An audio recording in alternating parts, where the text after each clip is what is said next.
How to bring out the best part of you, your personality.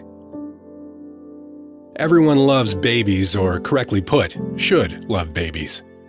These tiny bundles of joy can easily evoke emotions from us when we had no plans of displaying such emotions.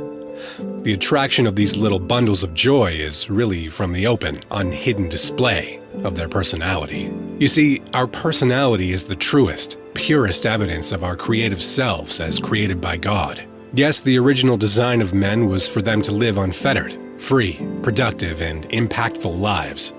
However, these expectations of such a great life only stand a chance when our personalities are released.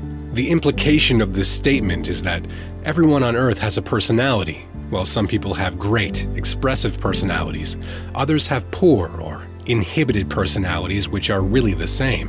The reason why not many people stand out in their endeavors or business and career is almost always related to inhibited personalities. Inhibited personalities are the resultant effects of prolonged suppression and denial. The baby in the example earlier does not understand the suppression of his thoughts and ideas.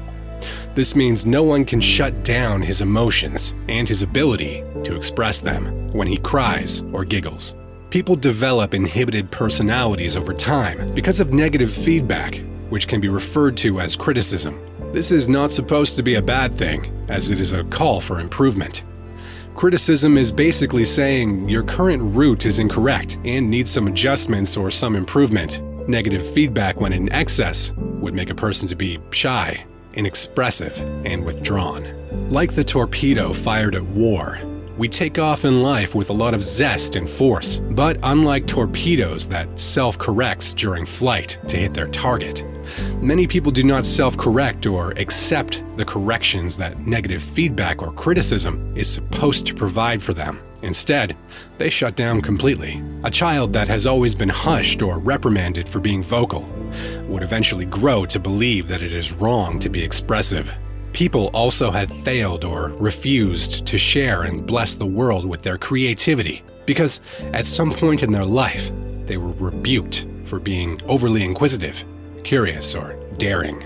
Hunters usually use trees or unique landmarks to identify their path home after wandering for hours in the woods. If they find out that they have veered off by some significant degree, they don't stop walking home and conclude that it is wrong to find their way home.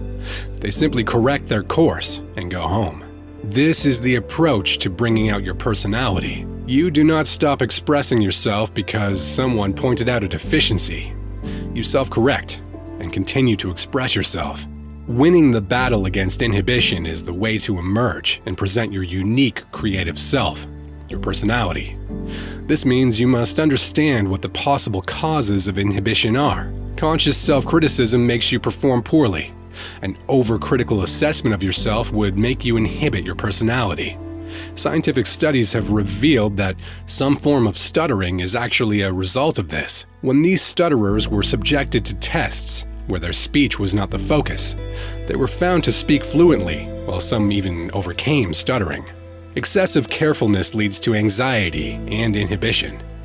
If you ever tried to thread a needle, the chances are you missed it a few times before you succeeded. This was really because you paid too much attention to the eye of the needle, and possibly felt that you had to thread the needle without missing. In life, people who are too careful usually end up with errors that might be too huge to deal with. Self-consciousness is really others' consciousness. Too many times what we interpret as being self-conscious is in reality our minds telling us that the world is looking at our every step. This makes us overly sensitive as we perceive that someone is judging us and studying our every step. In many cases, the world is really too busy to be paying attention to you and what you are doing. No one is judging you and expecting to see you fail. Having identified some of the causes of inhibition, what do you do to avoid or overcome the inhibition of your personality? One of the most important steps to take in your journey to expressing yourself is to adopt the value of indifference. This looks like a celebration of mediocrity for most people. However, you must learn to sometimes just go all out, even without figuring it all out. If you have ever prepared for an exam, you would know that studying for the exam never seems to be enough. What if you adopted an attitude of preparing for the exams a long time before the exam and just relaxed a day or two before the exams? Most people who have practiced this have found out that they did better than when they allowed fear and anxiety to choose their reading and preparation routine. This can also be practiced in other endeavors. Being careful for nothing is a piece of valid and really powerful advice if you want to completely express yourself. Refuse to be bothered by the outcome and just step out. Seek to develop a higher self-consciousness. This doesn't mean that you should be cautious or overly concerned about what people say. You should strive to adopt the self-consciousness that Dr. Albert Edward Wiggums developed later on in his life. Albert experienced great difficulties expressing himself in the presence of others as a young person.